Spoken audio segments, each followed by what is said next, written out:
men understand how much more difficult it is to make friends as a girl than it is as a guy. As a guy, you could have a shared interest of going to the gym or sitting on the couch and watching a sport together, and you're good. You guys can hang out every week. If you're a girl, your horoscopes need to align, your energy needs to match. You guys have to have the same vibe, a similar aesthetic, be able to go to the same workout classes, also be able to talk about things, know that they're not the type of person to talk about you behind their back. There is so much more that goes into it. That's a fact, because men in that regard, we're low maintenance. Okay, when I go to the gym, you know, I've been working out with guys for 4, 5, 6 years, and I don't even know their names. Okay, I couldn't even tell you what their names are. But what I can tell you is that they put in 110% at the gym. They're consistent, right? They work out, they eat their meals, they take their supplements, their 8 hours of sleep. And that's something that I respect. Okay, so off the strength of respect and camaraderie, that's all men need, right? Literal respect and camaraderie. And when it comes to women having, you know, friends with other women, there's a lot more that comes with that dynamic. Okay, there's a lot more cattiness to it and a lot of petty things that don't really matter. Okay, so y'all know sometimes I have thoughts that aren't affecting anybody else, right? They ain't even affecting me, right? So I'm going to share one of those with y'all. I was just on a live, and it was this man on live, and a girl in the comments was like, she was like, "Oh, you're so cute, you're so handsome," something like that. She was like, "Oh, you're so cute, you're so handsome." And he said, "Oh, you think I'm cute? Cash at me." I said, boy, what? Like, we've been on here for 5 minutes, sir. What is your last name? Like, what? She can't compliment you without paying for it? And then I thought, like, is this how some men feel when girls do that? Ugh. That's what we've been saying, right? It sounds cringy and ridiculous. You got full functioning grown adults begging for money. Okay. On one hand, they're saying that they're the prize, they're queens. Meanwhile, they have 3 or 4 behavior begging for money. It's ridiculous. Okay. And you know, it's sad, man, that this is the single dating market. Okay. In order for you to build some sort of rapport with a woman, you have to cash app her. Right? You got to take her on steak dinners and lobster tail and all this other nonsense. Meanwhile, she's out here begging for money. Make it make sense. Women will check out before they leave, long before they leave. So when a woman is emotionally just spent in her relationship, she will stay for a specific time frame as she's mentally preparing herself to leave. But when she finally pulls the trigger to bounce and leave, she's gone. So would you agree that the vast majority of divorces are initiated by women? Yes. Okay. That's a fact. Women check out far before they end the relationship. Okay. A woman has checked out, she's healed, she's moved on, and she's probably found another guy all before ending the relationship with you. Okay. That's why if you notice, when women end relationships, it almost seems like they don't even care. And that's because they're 3, 4, 5 months ahead of you in regards to the healing process. They mentally have checked out way before they have ended that relationship with you. Okay. Now, what I will say is, as a man, you can get the last laugh in a sense where if you become even a better person, you develop yourself even more than what you were before. Because you got to remember, a lot of these women that end relationships, they're thinking that the grass is greener on the other side. Okay. So when you level up as a man and they see that you're, you know, doing well, doing better than ever before, right? You didn't really need her to get to that next level. She may spin the block, right? She may come back around. She may send you that text. Hey, big head, right? She may try to see what's good. Especially, you know, once she starts getting into that wall stage, okay, her mid-30s and beyond, and she's still single, she may try to spin the block. If you are somebody that when you approach a woman and you ask for a number, she gives you her number and you call her in front of her face, that is a form of intimidation. Stop doing that. This got to be the stupidest. The stupidest. I got to get some understanding here. I got to.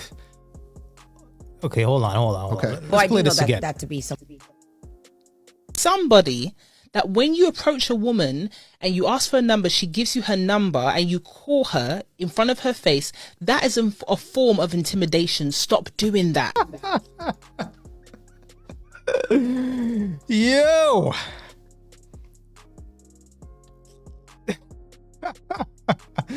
So let me get this straight. I ask for your number, you give it to me, then I call it, and that's intimidation.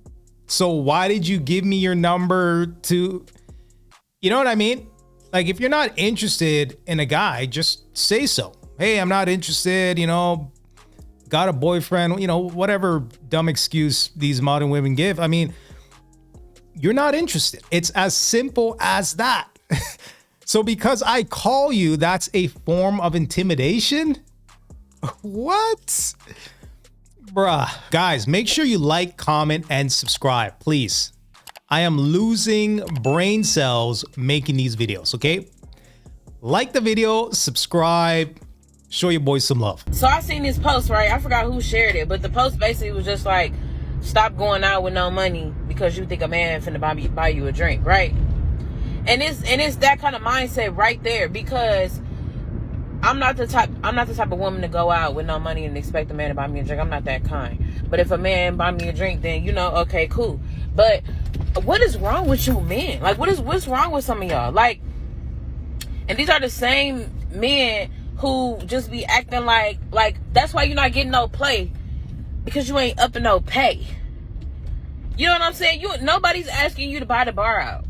A $6, $10, $12, $15 drink, that's gonna hurt your pockets. It's gonna hurt you to do that. Question that needs answers. Nobody's asking you to buy the bar out. Nobody's asking you to buy shots for everybody in the club. Like, a small drink, it's gonna kill you to do that.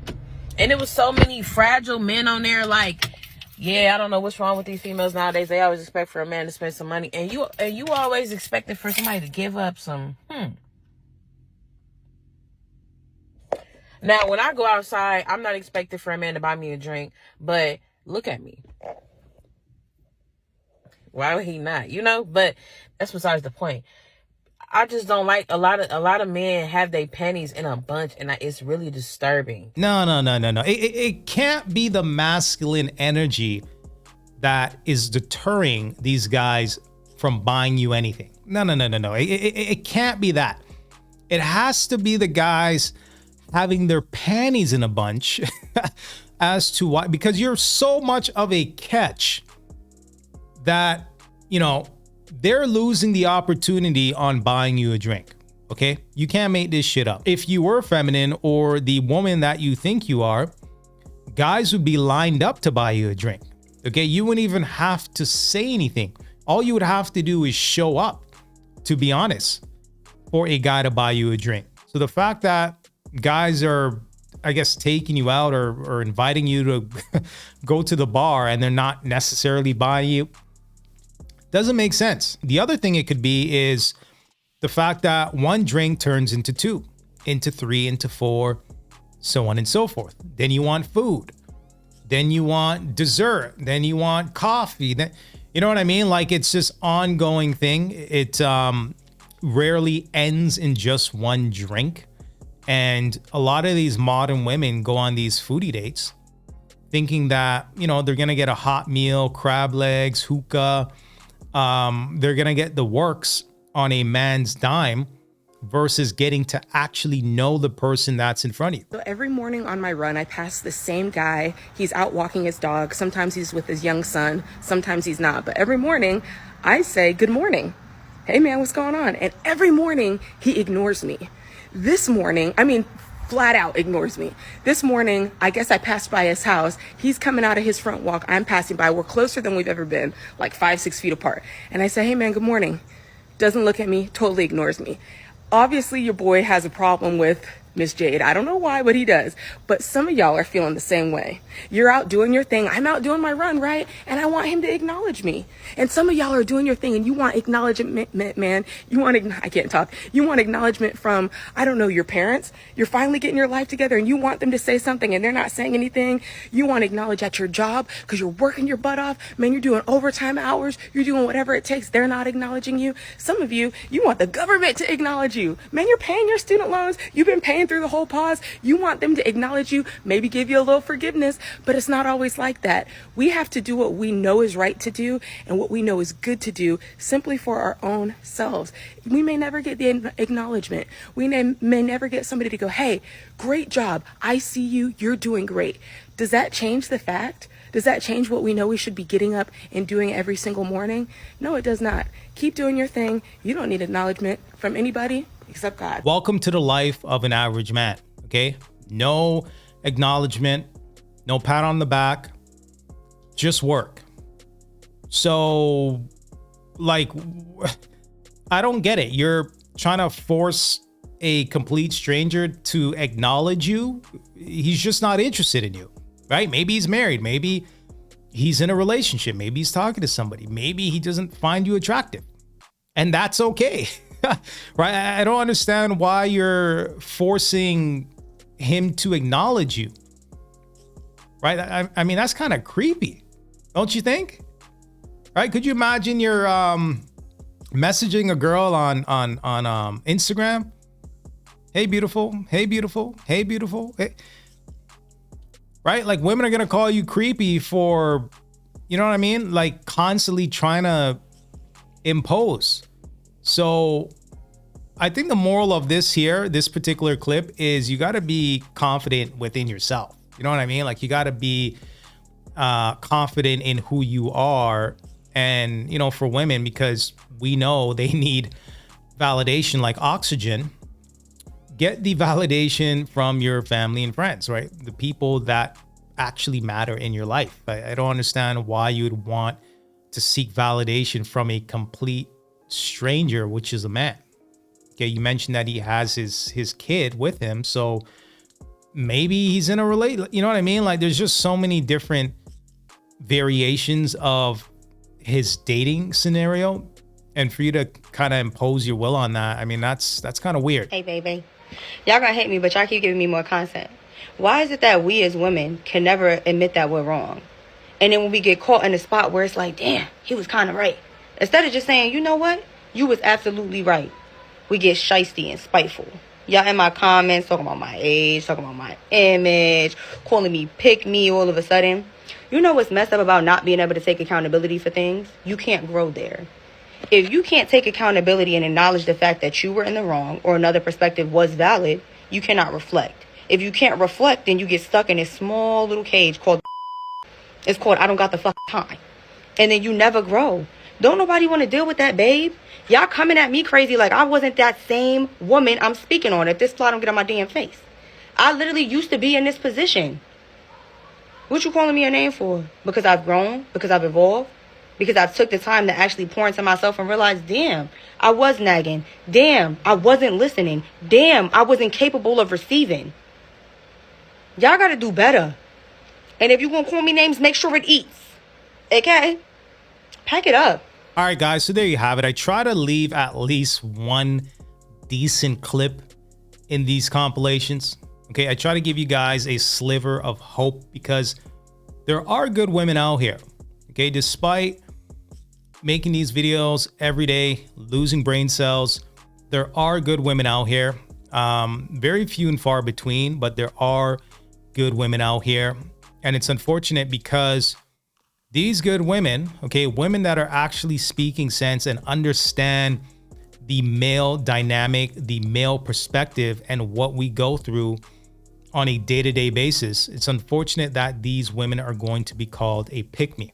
Okay, their own friends and followers will turn against them because they're not getting along or going along with the narrative of being a victim and, you know, just stewing in mediocrity. Okay, the moment you try as a woman to elevate yourself and understand, okay, wait a minute, maybe I need to do a little bit of work in order to get the outcome that I want.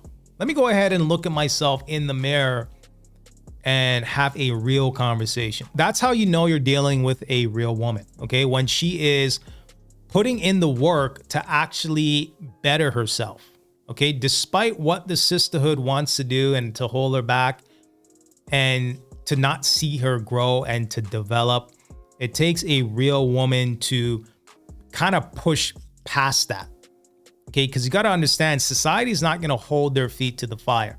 Society is not giving women any incentive to be accountable, because it doesn't matter what a woman does in today's society. Society is always going to have her back. Okay, you got to understand, we live in a mediocrity society, a victimhood society.